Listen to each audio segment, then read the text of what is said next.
Logosako etapako azken kilometroek ikusten duzue ez dute bat ere zailtasunik, baina isilpeko aurkari bat agertu daiteke. Saietxeko haizea.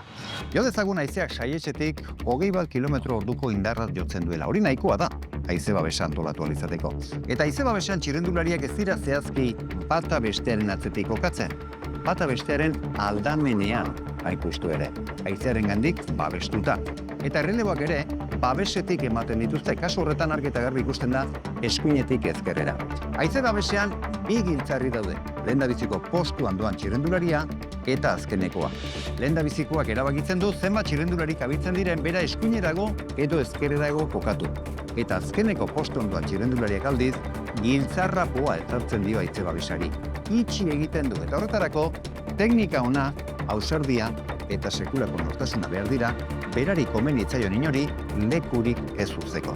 Beraz, Lodosako etapan saietxeko haizea agertzen baldin bada, begi ona, azzibiltzea, kokapena eta koordinazioa beharko dira jokoz kanpo ez gelditzeko.